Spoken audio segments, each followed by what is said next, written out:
All right, I am good friends with the Eradicator, and he found DG360 around 2019, before he even YouTubed, and he was like a fan of the show, and he watched a lot of the content at the time. I was doing a lot of news back in those days, and I'm gonna like this. This is his second channel that he's creating, called the Eradicators. I am subscribed to it, and he and I had a disagreement.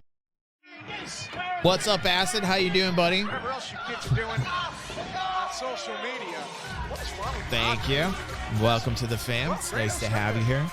And when Erad and I get in disagreements, it can get kind of violent. It can get violent. We're two very rational individuals, but we do clash sometimes. And we had a disagreement about Elite Dangerous Odyssey. I said it was a big pile of steaming poo, and I stuck to that, even when people said I was crazy. People said, "Are you insane, DG?" And now we are finding out that it is, in fact, a steaming pile of poo because, you know, bigger YouTubers like Angry Joe and others are saying, "Blech, like Odyssey, not so great. In fact, horrible." And interestingly enough, I said that from the very get-go, but Erad did not. Erad said, "What are you talking about, DG?" And we had some DMs about it. We talked back and forth. We had talking points of why it was good, why it was bad. It's an interesting conversation we had. And now I'm seeing this. Hold on 1 second here, please. 1 second here. I want to see this because I don't see this. I don't see this very often. And what is the title, Pepe? If you can you highlight that? Thank you. It says, "I was wrong about Elite Dangerous Odyssey." Hold on a second. That's like music to my ears. That part where he says, "I was wrong." Hold on a second. Let me just. Can we do that again? Just I've not soaked it up enough yet, Pepe. Just. Thank you, Pepe. Thank you. That was perfect. Thank you, Pepe. Erad was wrong about Elite Dangerous Odyssey. Let's see what we've got. What he's going to say.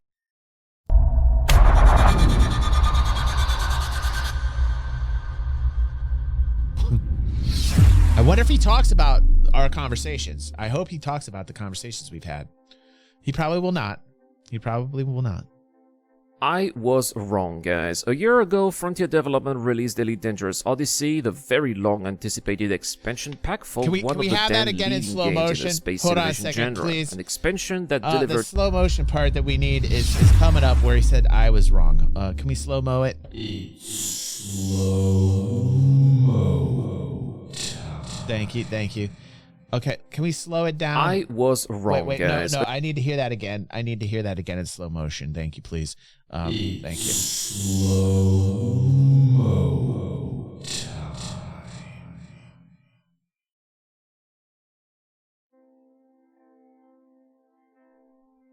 I was wrong, guys. A year...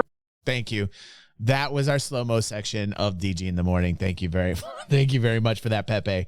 I just wanted to hear that in slow motion. A year ago, Frontier Development released Elite Dangerous Odyssey, the very long-anticipated expansion pack for one of the 10 leading games in the space simulation genre. An expansion that delivered Space Lakes, arguably the future update mentioned by the developers that players had been waiting for the most. Yep. And the potential was, when you think of it, as enormous as the changes it would eventually bring to the game.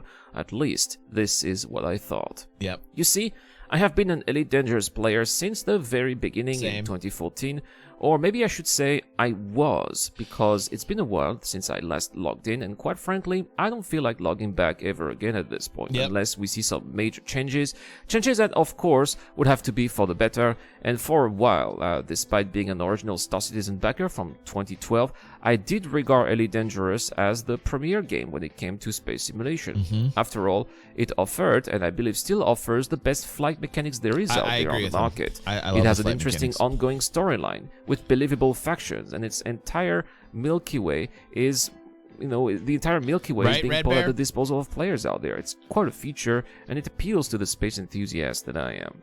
However, despite Star Citizen failing to deliver on its promises year after year, talking about the period between 2015 and 2018, I still couldn't keep the hype and excitement I originally had with Elite Dangerous, and this was mostly due to the strange decisions made by Frontier Development. Decisions that, in my opinion, were not going toward the right direction, which was to make the game more fun and compelling. Horizon had a lot of potential as well. I mean, planetary landings. It was really exciting and just allowed us to travel in space, but non-atmospheric planetary bodies only as well, allowing us to explore near unlimited terrain, exotic alien landscape, but that was basically it. I mean, this with those eventually came what I believe was... I mean, really, honestly, it's shameful. Like, when you're looking at this and you've played Star Citizen for a while, like, the entire look, I mean, like, this looks so dated now. This game looks so dated.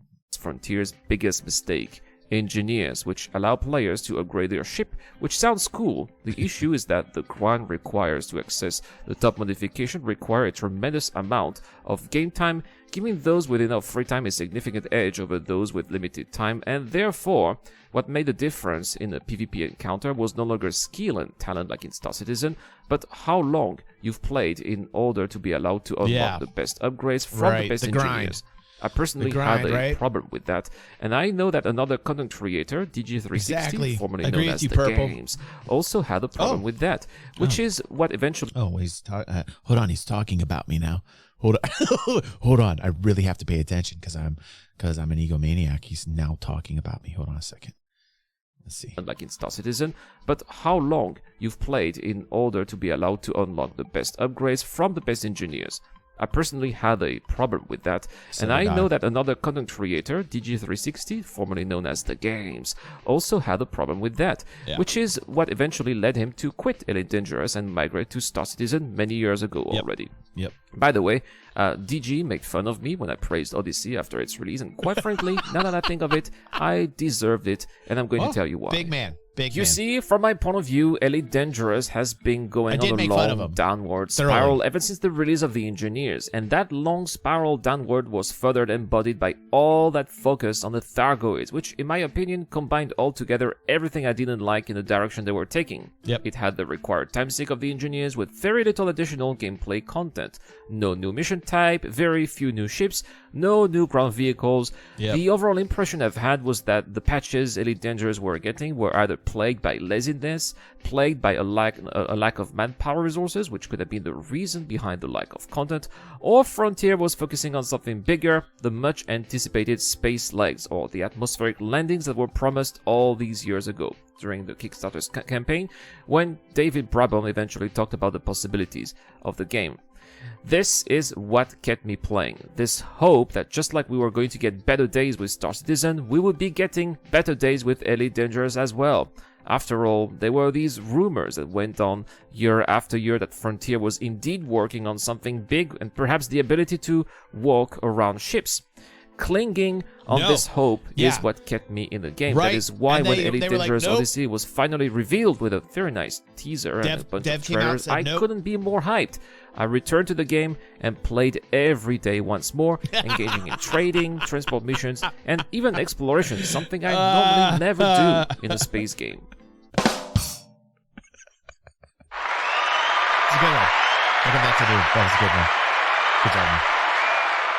I like that. That was good. And then, finally, after a long wait, it came. The Space Leg expansion, with some even unexpected gameplay, FPS combat, just like what Star Citizen had offered for a while already. And at first, I was thrilled. I even made a video singing the praises of the update, explaining how in awe I was with the tiny atmospheres that were now featured after having spent far too many years on airless, barren rocks. I even spent time to master the gameplay and show it off here on this very channel. In fact, I was so thrilled by how far the game had advanced in my eyes. I mean, really at last, progress and somewhat exciting new gameplay for people who are not interested in grinding, that I was building up a series of false expectations that would, of course, soon be shattered. I was hoping for new ships. I was hoping for thicker atmospheres with perhaps a hint at something resembling terrestrial planets, and if not, maybe water worlds. I was hoping we'd get an update about the gas giants, which had also been discussed by David Brabham at the very start of the adventure, a feature that once again was successfully created by Star Citizen's developers. You know, remember, when you want things fast, right? This is eventually what you get. When you open up that box with the nice ribbon on the outside of it, and you open it up, and what do you see inside? What do you see, Pepe? That's exactly right. That is exactly right, my friend. I was hoping for more ground vehicles and an overall better diversity of vehicles and ships. I was also hoping for ship interiors that we could interact with and eventually call our ships our homes. What's up, Alas, none of that happened. Yeah, and not only that, right. but the game was plagued by countless annoyances. Tookie's right. Frontier took that Jurassic World cache and abandoned their core. I can't say it any better than what Tookie just said. That is right. And you know what? They saw that Jurassic Park money flood in. They got more money off of it than they did Elite Dangerous, and they neglected Elite Dangerous. Period. Absolutely 110%, dude. Bugs that overall, on the long term, proved detrimental to the experience. It's shown Frontier's shortcomings when it comes to developing their games, shortcomings that have been recently confirmed with the cancellation of all further developments for Elite Dangerous on consoles, something that was way overdue, to be frank. I mean, these games are so complex and demanding hardware-wise that they should never be on consoles to begin with. Absolutely. Now, instead of new vehicles, better environments, actual progress regarding the game world, worlds in this case. See, think of the Erad's on point there. He's absolutely right. Think about the scope. Think about the scope of Elite Dangerous, and then they're going to port it over to a console. I mean, just that sounds like a bad idea right from the start. How could have this even been an idea?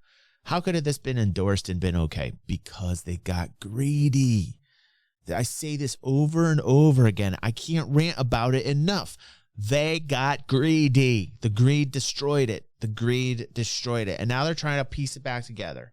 And some weird amalgam that doesn't even remind me of the game I started with. I mean, they have been just choosing wrong path after wrong path after wrong path. It is a avalanche or a tsunami, if you will, of poo-poo. A poo-poo tsunami, if you will. It's literally, Pepe, it's a poo-poo tsunami. It's coming after you. And I can't get back to the title. I don't even want to start it. Like, I have no desire, no ambition. I do not want to experience it. Like, that is what they've done. That is, it's a debacle. It's a poo-poo tsunami. We had limited ship interiors for carriers. Yay. More gameplay aimed at pleasing the hardcore players, but nothing much for the casual people who were enjoying the game. Oh yes, we had one ground vehicle, and that was about it. No new weapon, no new scenario for FPS combat, and because they rushed. These are all the reasons why I'm saying that I was wrong about Elite Dangerous Odyssey. This wasn't the update I was looking for. What I In said fact, when it came out. This made me lose all confidence towards Frontier development. Thank you, that Erad. Thank and you. their lack of communication regarding their plans. A lack of communication as well. Wow. It sounds like Erad took my conversation and made it a video. Erad. It sounds like you took every point that I said from our conversation and you made it a video. I see what you did there, Erad. You took all the points I was talking about and you made yourself a video from it. That's okay. That's okay. That's okay. Because we're watching it right now. For the short and long term, plus the competition in Star Citizen finally taking shape, maybe decide to completely abandon the game as spent over 2,000 hours on. Yeah. How unfortunate. Yep, and very unfortunate. That's all I had to say about Elite Dangerous Odyssey. I believe that I won't make another video about this game unless something amazing happens. Like your own bases, maybe, or more types of worlds to discover, or more interesting gameplay overall. My advice, like I said, limit the area, shrink the area size down because the player base is evaporating, and bump up the amount of uniqueness in design and artwork in every station, more station gameplay. That's another bonus that they could apply, right? Make these stations have some type of feel where you're like, feel at home in them. Make them a home to those people so that they have like a permanent kind of like permanence in the game. Like they own something in the game. Do something that makes players feel like they own something that can be taken, or that they could gain something by taking something, or have to defend something that has worth, tangible value, right? A lot of games that have a successful model have, and I'm talking about in the MMO genre, have this vibe where you're owning something and that it is yours, right? The trading means nothing to me in Elite Dangerous. Nothing matters. The economy isn't there. There's nothing there that I feel like is worth logging back into. The player retention is the lowest it's ever been, and then they do these shenanigans. That's all I have to say about it. Big poo-poo tsunami. Go over to Erad's second channel. I'm going to link it right now. I'll put his address there. He needs some support on his second channel. Please click that link and support on the Eradicators. Only 1.3 thousand subscribers. His main channel, obviously, he's killing it. He's got like 17,000 subscribers. Yes, I am jelly. He is doing better than I don't know what it is. We're always going to be underground for life here. Obviously, I have a sparkling personality. We're just not aware of what's going on. It has to be algorithm induced. Narcissist alert, narcissist alert, narcissist alert. All right, back to the morning show.